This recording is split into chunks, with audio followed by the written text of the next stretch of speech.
Kita sekarang ini baru berada pada era kompetisi global. Dan salah satu kunci untuk memenangkan persaingan adalah pembangunan infrastruktur. Jangan bermimpi kita bisa bersaing dengan negara-negara lain kalau infrastruktur kita tertinggal.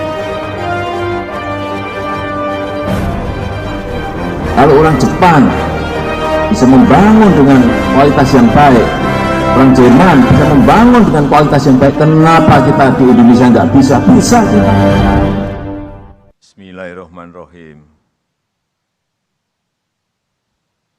Demi Allah, saya bersumpah akan memenuhi kewajiban Presiden Republik Indonesia dengan sebaik-baiknya dan seadil-adilnya, memegang teguh Undang-Undang Dasar dan menjalankan segala undang-undang dan peraturannya dengan seluruh-seluruhnya, serta berbakti kepada nusa dan bangsa. Kan sudah sejak lama ya. Dulu ada yang bilang saya ini kelemar-kelemar, ada yang bilang juga saya itu plonga-plongo. Kemudian ganti lagi, ada yang bilang saya ini otoriter. Kemudian ada juga yang ngomong saya ini bebek lumpuh. Dan baru-baru ini ada yang ngomong saya ini Bapak Bipang. Dan terakhir ada yang menyampaikan mengenai the king of lip service. Ya saya kira ini bentuk ekspresi mahasiswa, dan ini negara demokrasi, jadi kritik itu ya boleh-boleh saja, dan universitas tidak perlu menghalangi mahasiswa ekspresi. Tapi juga ingat, kita ini memiliki budaya tata krama, memiliki budaya kesopan santunan. Ya, saya kira biasa saja. Mungkin mereka sedang belajar mengekspresikan pendapat, tapi ya, saat ini penting. Meanwhile, in our universe, dicela, direndah-rendahkan, saya juga diam. Tetapi hari ini saya sampaikan, saya akan lawan. Straight from the underworld, coming for the underground. Motherfuckers better watch out for the mailhounds. Pak Jokowi itu dulu mentang-mentang. Iya, padahal Pak Jokowi kalau nggak ada PDI Perjuangan juga aduh kasihan kan.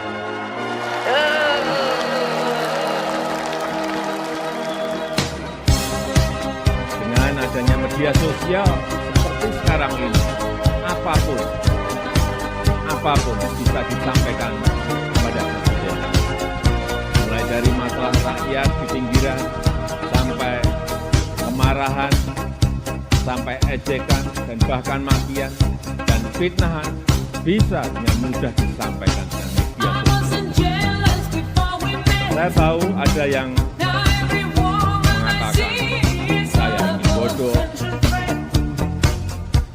plonga-plongo, tidak tahu apa-apa, Fir'aun, tolol. Tidak apa-apa.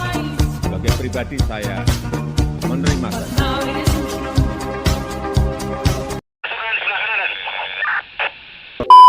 Inilah headline news pukul 12 waktu Indonesia Barat. Presiden Joko Widodo menghadiri mobil SMK yang sempat menuai polemik akhirnya diluncurkan. kreasi di Kabupaten Boyolali, Jawa Tengah. Presiden Joko Widodo menghadiri peluncuran mobil SMK PT Solo Manufaktur Kreasi di Kabupaten Boyolali, Jawa Tengah. Peluncuran mobil SMK yang dipimpin oleh Presiden. Ratusan mobil jenis pick-up Bima menjadi mobil jenis pertama yang dipasarkan. Ini adalah merek kita sendiri yang sudah dirintis kurang lebih 10 tahun yang lalu oleh para teknisi, oleh anak-anak SMK ini harus kita acungi jempol keberanian dari PT Solo Manufaktur Kreasi ini. Setelah melewati jalan panjang, pabrik mobil SMK akhirnya resmi dibuka 6 September 2019. Pabrik yang disebut-sebut akan memproduksi mobil karya anak bangsa ini diklaim bisa memproduksi 18.000 unit per tahun. Namun, aktivitas pabrik terbilang misterius. Pihak PT Solo Manufaktur Kreasi irit bicara kepada publik. Terlebih setelah muncul tudingan kemiripan mobil pickup SMK Bima dengan mobil Star Truck dari Cina. Mulai dikenal publik saat Jokowi memakainya sebagai mobil dinas wali kota Solo pada tahun 2012. Kala itu Jokowi yang sedang bersiap maju di Pilgub DKI Jakarta menjanjikan SMK bakal jadi mobil nasional. Namun hingga Jokowi menjabat presiden pada 2014, nasib SMK justru timbul tenggelam. SMK baru terdengar kembali saat kampanye Pilpres 2019. Kala itu, lawan politik Jokowi kerap menagih janji soal mobil nasional. SMK disebut sebagai cerminan janji politik Jokowi yang tak kunjung terrealisasi. Pengamat politik LIPI menilai SMK hanyalah alat pencitraan politik untuk Jokowi. Kehadirannya di peresmian SMK jadi salah satu bukti. Jokowi sudah bagian dari politik pencitraan. Sudahlah, itu tidak perlu dikedepankan lagi. Kita sudah tahu akhirnya kan gitu ya, bahwa ini masih kontroversial, masih debatable, bahkan questionable, masih dipertanyakan kebenaran gitu kan, kebenarannya, akurasinya dan sebagainya. Ya itu ujung-ujungnya nanti public distrust kan gitu. Nah sekarang fokus saja 5 visi Indonesia itu gitu loh. Apakah SMK masuk di situ? Kalau nggak masuk ya sudah, matur nuwun dikasih kan gitu. Ini mobil SMK itu kan dulu produk uji coba dari prototipe dari anak-anak SMK dibantu oleh beberapa teknisi dari perusahaan-perusahaan besar. Kemudian jadi yang namanya mobil SMK, ya enggak? Ya kan bagus. Saya saat itu menjadi wali kota itu hanya mendorong loh. Jangan dipikir saya yang buat mobil SMK, siapa yang buat? Hanya mendorong agar mobil itu segera bisa diuji emisi, uji layak jalan, tugas pemerintahnya itu. Setelah jadi, dia diserahkan kepada industri. Mau diproduksi atau tidak produksi bukan urusan kita lagi. Masa presiden mau membuat pabrik sendiri, bikin mobil SMK sendiri, yang bener aja kamu itu gimana sih? Gimana? Loh itu urusan orang industri, urusan saya urusan apa dengan produksi SMK itu? Nggak ada urusan pemerintah, itu dikerjakan penuh oleh industri, dikerjakan penuh oleh swasta, pemerintah nggak ikut campur di situ. Tapi kalau itu jadi, saya pasti datang, saya buka, karena jelas brand dan prinsipal Indonesia. Kalau Pak Jokowi jadi presiden, mencari biji dukulnya gimana Pak? Ya dicari. Semoga berhasil Pak. Cari biar jelas. Pak Jokowi akan cari? Cari biar jelas. Bagus Pak, terima kasih. Ya. Tapi dicari Pak ya? Dia teman baik saya. Mbak Pon teman baik, anaknya teman baik saya. Bahkan sampai Ibu Sipon Diah Sujira wafat.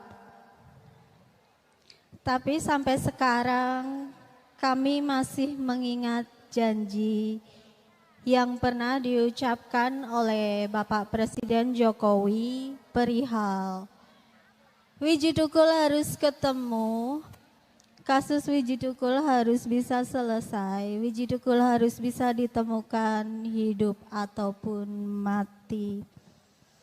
Yang janji siapa? Kebetulan direkam wartawan, waktu beliau ditanya tentang kedekatan hubungan beliau dengan keluarga Wiji Tukul dan beliau berkata, istrinya adalah kawan baik saya, anak-anaknya adalah kawan baik saya, dan tentu saja kasus Wiji Tukul harus diselesaikan, Wiji Tukul harus ketemu hidup atau soal Joni Pak, pemanjat yang bendera di tahun 2018 yang tidak lulus seleksi TNI. Joni itu siapa? Yang memanjat bendera Pak di NTT. Pemanjat bendera di NTT. Diundang di istana itu Pak. Iya. Yang benderanya mau jatuh terus dipanjat. Kan bendera Bapak mau menjanjikan dipanjat. yang benderanya kamu jatuh, Pak Jonia manjat. Bapak mengundang ke istana dan menjanjikan Joni ini untuk masuk TNI, Pak. Tapi dia seleksi nggak lolos. Karena kurang tinggi. Ya, semua ada aturannya, Panglima. Serahkan ke Panglima. Terima kasih, Pak. Siap. Terima kasih, Pak. Joni mau minta apa ke saya? Udah. Minta apa? Joni mau minta apa ke saya? Sepeda.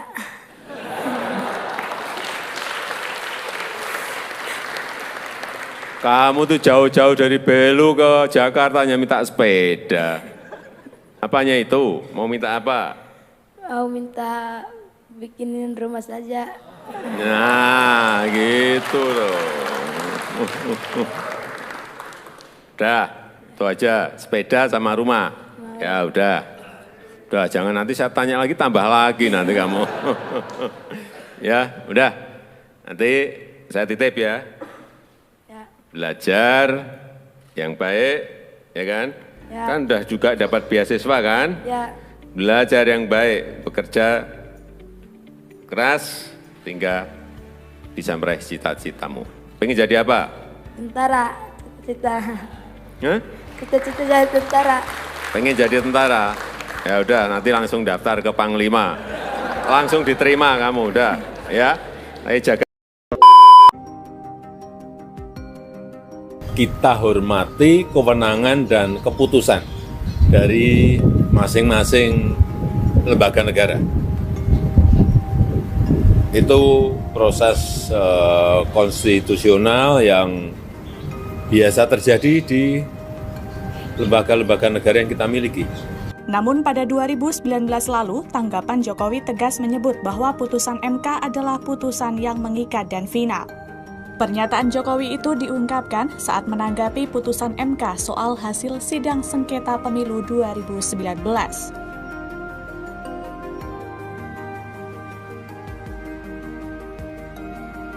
Putusan MK adalah putusan yang bersifat final dan sudah seharusnya kita semuanya menghormati dan laksanakan bersama-sama. Adapun sebelumnya Partai Kerja Revisi UU Pilkada Balik DPR RI menganulir putusan MK nomor 70 /PUU/XXII/2024 soal syarat usia minimum calon kepala daerah. Dalam putusan itu, MK menegaskan bahwa titik hitung usia minimal calon kepala daerah dihitung saat penetapan paslon oleh KPU. Sementara itu, Balik DPR RI memilih untuk mengikuti putusan kontroversial MA, yakni titik hitung usia minimal calon kepala daerah dihitung sejak pelantikan.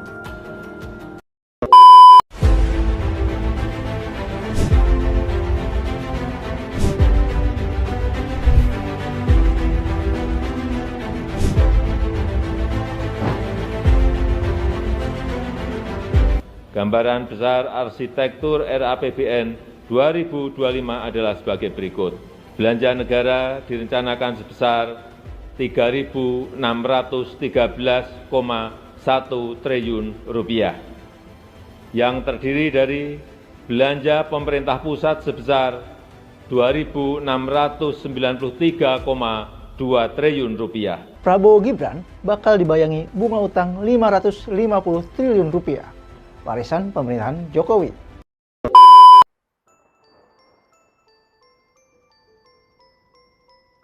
Bentrokan antara warga dan aparat di Pulau Rempang, Kota Batam, Kepulauan Riau pada Kamis 7 September lalu menyisakan trauma. Anggota staf advokasi dan jaringan Yayasan Lembaga Bantuan Hukum Indonesia atau YLBHI, Edi Kurniawan menjelaskan selama ini warga sudah menyampaikan penolakan, tapi tak pernah didengar. Edi khawatir kriminalisasi terhadap warga yang vokal menolak relokasi akan terus bertambah. Mereka bisa mendapat tuduhan macam-macam. Menurutnya, modus seperti ini jamak terjadi dalam proses pembangunan proyek berskala besar di Indonesia.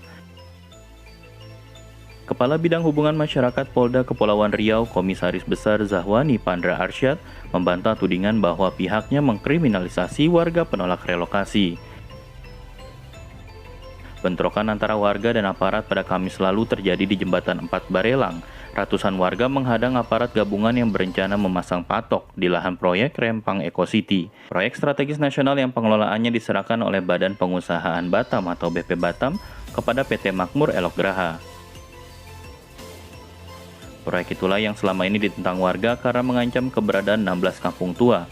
Kampung-kampung itu dihuni masyarakat adat dari suku Melayu, orang laut, dan orang darat. Mereka telah turun-temurun menempati perkampungan itu sejak masa kolonial. Rencana Anda terkait dengan KPK yang selama ini merasa bahwa jumlah penyidik saja terseok-seok begitu Pak? Ya ini masalah komitmen. Kalau kita berkomitmen, penguatan KPK itu harus real. Penguatan KPK ini harus real. Seperti apa? Ya, tambah anggarannya. Kalau perlu hitungan kami, kalau ekonomi ini bisa tumbuh di atas 7 bisa 10 kali lipat. Apakah itu tambah. Kemudian penyidiknya juga tambah. Kurangan berapa? 1.000 penyidik, tambah 1.000 penyidik. Ya memang harus tegas. Kalau kita mau serius ya harus seperti itu. Jangan semu ragu dan basa-basi. Kita harus tegas, harus berani. Turunnya skor Indeks Persepsi Korupsi atau IPK Indonesia pada 2022 dinilai menjadi bukti Presiden Joko Widodo belum menepati janji kampanyenya, yakni janji untuk memperkuat upaya Komisi Pemberantasan Korupsi atau KPK dan memerangi rasuah. Ketua IM 57 Plus Institute sekaligus ex-penyidik KPK Muhammad Praswat Nugraha mengatakan, sikap Jokowi ini berdampak terhadap penurunan skor IPK terburuk Indonesia pasca reformasi. Padahal, Jokowi sempat menyatakan akan menambah 1.000 orang penyidik KPK untuk memperkuat pemberantasan korupsi Indonesia. Namun kenyataannya justru berbanding terbalik.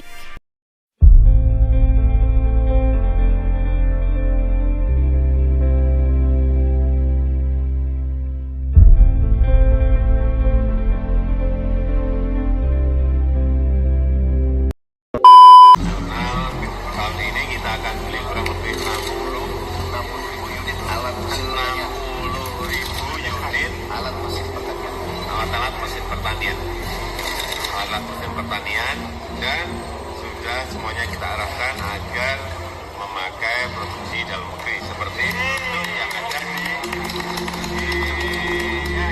di ratusan alat mesin pertanian atau Al-Sintan yang teronggok di gudang pabrik Zaga, Kelurahan Blilir, Kecamatan Delopo, Kabupaten Madiun sejak 5 tahun yang lalu. Al-Sintan ini sebelumnya diproduksi oleh PT Mitra Maharta dengan merek Zaga untuk memenuhi pesanan Presiden Joko Widodo pada tahun 2015 lalu. Pemilik PT Mitra Maharta, Agus Zamroni mengatakan, seusai kunjungan di pabriknya, Presiden Jokowi memesan 1.000 unit Al-Sintan pemanen padi.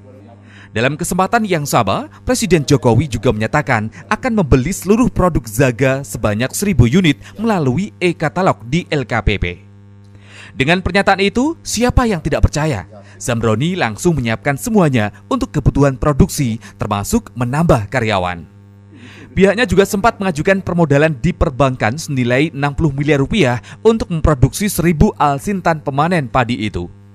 Hingga akhirnya produksi Al-Sintan itu pun dilakukan sebanyak 1.000 unit dan berhasil diproduksi pada pertengahan 2017. Setelah sudah selesai, Al-Sintan merek Zaga itu telah tersedia di e-katalog, namun sayang ternyata tidak segera dibeli oleh pemerintah. Pihaknya mengaku sudah berkali-kali mengirimkan surat kepada Presiden untuk menagih janji pembelian 1.000 unit Al-Sintan tersebut. Sayangnya, dari 1.000 unit pesanan Al-Sintan jenis Combine Harvest tersebut hingga saat ini hanya dibeli sebanyak 70 unit oleh Kementan. Belum ada informasi akan diambil kapan Pak sisanya? Sebenarnya sudah ada surat dari Setnek waktu itu, tetapi ketika sampai di Kementan tidak pernah ada tanggapan. Padahal ini lembaganya negara ya, sesama lembaga negara yang bicara juga Presiden, tetapi saya mengikuti perkataan Presiden dalam kunjungan yang disaksikan oleh hampir banyak warga negara yang melihat secara langsung. Apalagi waktu itu Pak Presiden masih baru dan kepercayaan kepada Presiden tinggi. Sehingga apa yang dikatakan Presiden dalam kunjungan itu ya kita penuhi. Sudah mencoba menanyakan. Sudah mencoba mesinnya diinjektis itu yang sama dengan insiden traktor.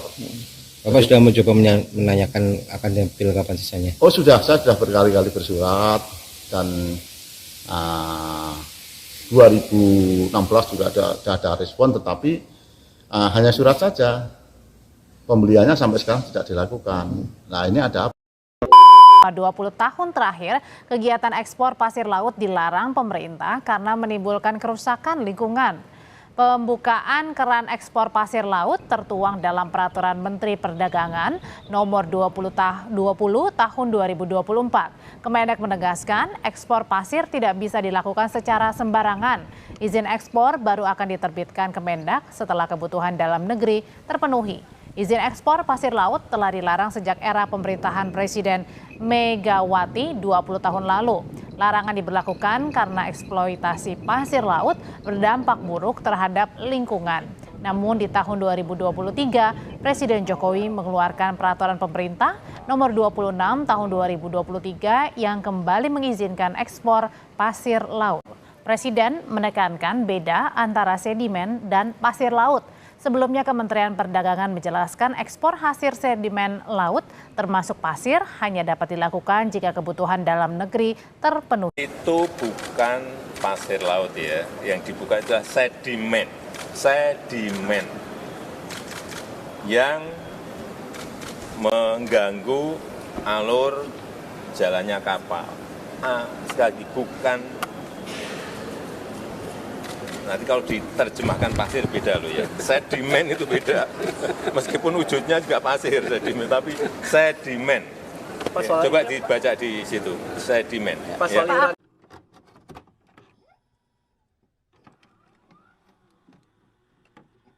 Izinkan saya menyerahkan tongkat estafet kepemimpinan ini, menyerahkan semua harapan dan cita-cita masyarakat Indonesia kepada Bapak Prabowo Subianto.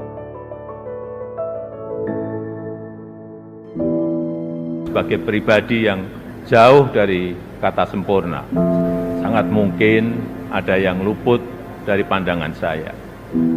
Sangat mungkin ada celah dari langkah-langkah yang saya ambil. Dan sangat mungkin banyak kealpaan dalam diri saya. Mohon maaf untuk setiap hati yang mungkin kecewa, untuk setiap harapan yang mungkin belum bisa terwujud, untuk setiap cita-cita yang mungkin belum bisa tergapai. Terima kasih telah menjadi pemimpin dengan jiwa besar di tengah segala ujian. Terima kasih telah mencatatkan namamu dalam sejarah besar bangsa Indonesia. Saya ingin mohon pamit ya.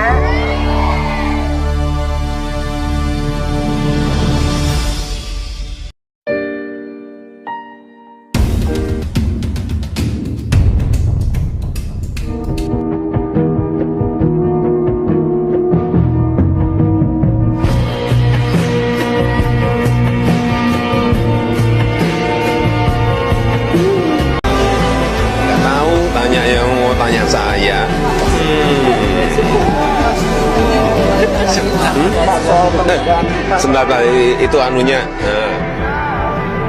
Saya akan kembali ke kota saya, Solo, sebagai rakyat biasa.